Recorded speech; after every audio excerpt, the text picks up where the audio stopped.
So I was going through my closet and I realized I don't have that many green shirts. But don't worry, I am still wearing green today.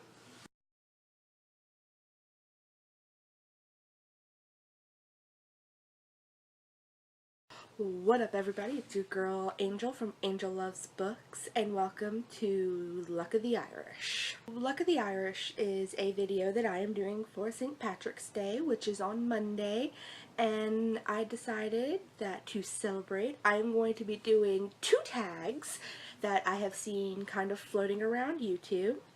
The first one is the Kiss Me I'm Irish tag and the second one is the Pot of Gold tag.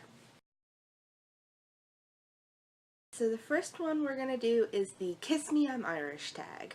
This was done by Snogging on Sunday Books, and basically there are a list of words that have to do with St. Patrick's Day and you have to find a book based on that word. So let's begin. So the first question is green. Find a book with a green cover. So apparently I have the same issue with this as I do with my t-shirts.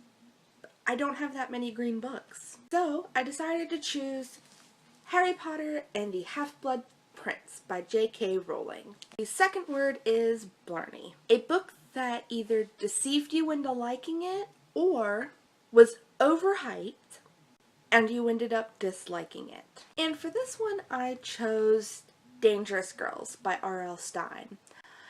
Now, when I originally got this book, I thought that this was going to be an amazing horror story, because I mean, it's R.L. Stine. However, this book read like a Goosebumps, and if you remember how thin the Goosebumps books were, see how thick this book is?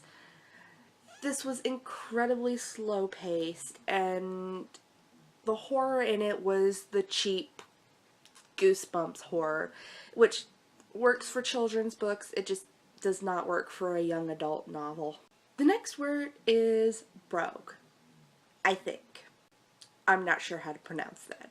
A book where one of the characters has an accent. I chose The Da Vinci Code by Dan Brown, specifically Sophie Neveu, which is the main female character in this novel, who happens to be French. So obviously she has a French accent. Number 4. Leprechaun, a book you enjoyed when you were a little person. For this one I chose Great Illustrated Classics Frankenstein by Mary Shelley. Now, I used to own both this one and Dracula, and these are the books that got me into classics. For those of you who don't know the Great Illustrated Classics, they basically take classic stories. They've got Frankenstein, Dracula, they've got Kidnapped, Treasure Island, etc. And they kind of simplify it for younger readers. And I absolutely loved, specifically Frankenstein and Dracula. I loved them. Number 5, Pot of Gold. A book that cost you a lot or is of great value for you. For this one, I pretty much had to choose my leather-bound gold trim edition of The Divine Comedy by Dante Alighieri, I think is how you pronounce his name. I paid about $40 for this one book. However, I mean, look at that, look how beautiful that is. You know, gold all around. It's an incredibly beautiful book.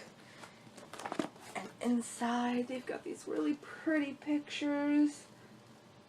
So, I definitely think this was worth $40. It's just so pretty.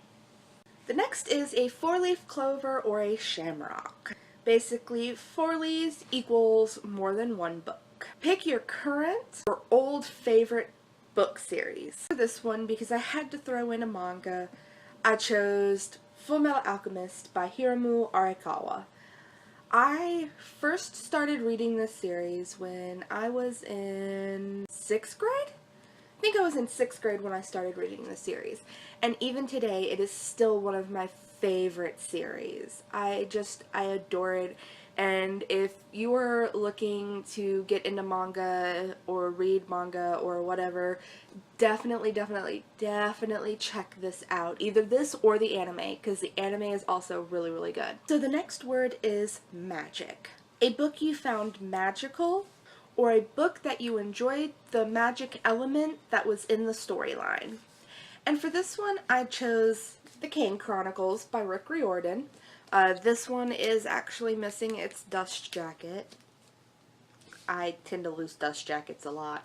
Ever since I was little, I've loved ancient Egyptian mythology, and so getting to have that aspect, you know, the Egyptian magic and mythology thrown into this series, just, oh, I loved it. I love it. I love it so much. The next is Kiss.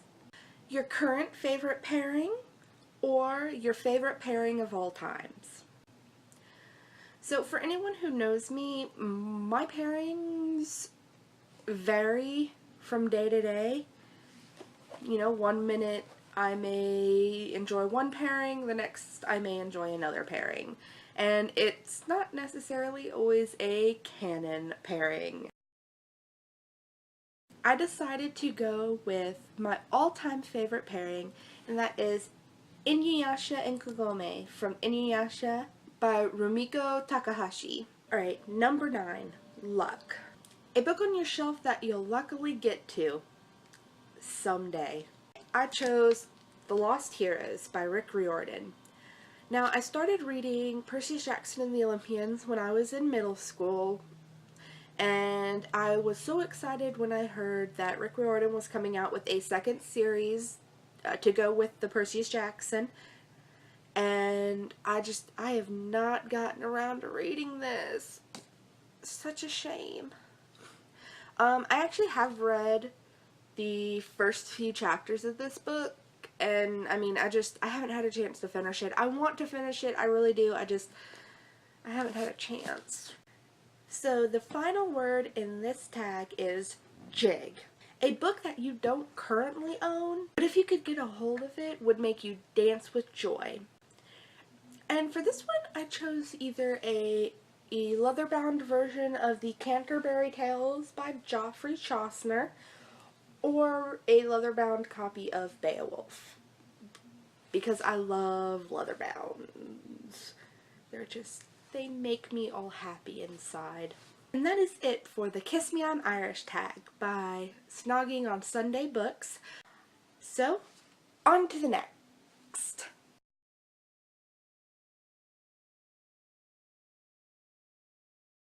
Alrighty, so next up is the Pot of Gold tag started by BooksyBritt.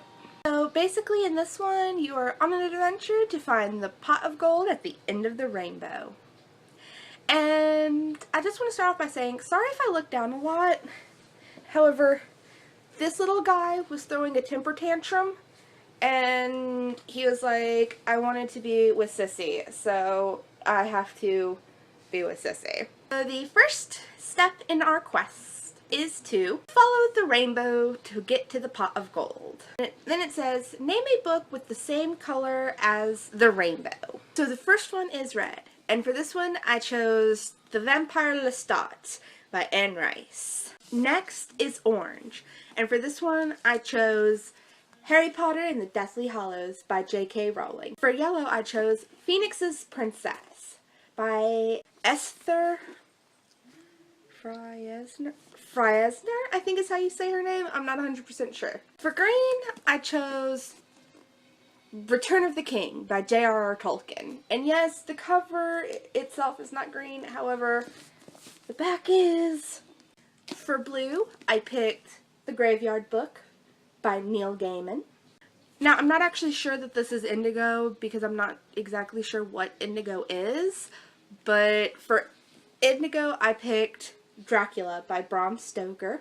And finally, for violet, I chose Vampire Games by Jadal, which you can see that it has violet on it on the cover and stuff. So now you've made it to the pot of gold. In order to access it though, you have to find a 4-leaf clover. Name 4 characters that have been very lucky. So my first character is Bilbo Baggins from The Hobbit by J.R.R. Tolkien. Bilbo goes through a lot on his journey to the Lonely Mountain. From getting caught up in a storm, being captured by goblins, and being captured by spiders, and being captured by they get captured a lot in that book. Just saying. The next in my list is Naruto, my Masashi Kishimoto. Naruto goes through so much crap in this series, and he still manages to come out on top. A very lucky character. Third one is Percy Jackson from the Perseus Jackson and the Olympian series. This guy goes up against a god. He has to fight Ares, the god of war, and he still manages to come out on top. I don't know about you, but that's a lucky character to me. And finally, CL Phantom Hive from Black Butler. First of all, I don't even need to talk about what happened before the series, like the backstory to this. Oh my god, CL was so lucky to have gotten out of it alive. So, CL is an extremely lucky character. Finally, the pot of gold is now yours. What book or book series would be in your pot of gold? Something you've always wanted but never got around to getting. For this, I would have to say The Last Apprentice series by Joseph Delany. I started reading this series when I was in high school, and I absolutely fell in love with it. It's a horror series. It's the first book series that has ever actually, like, scared me. Usually I tend not to get scared by books just because it's harder for me to, like, mentally imagine everything. But the way Joseph Delany writes, like, oh my god, like, I felt it in my heart. So that is it for my Luck of the Irish video. I will leave a link to both Snogging on Sunday Books video and BooksyBritt's original tag videos down in the little description below. So don't forget to give this video a thumbs up if you liked it, and if there's a video that you'd like to see me do, you can leave it in the comment section below. Also, don't forget to subscribe for new videos every Friday.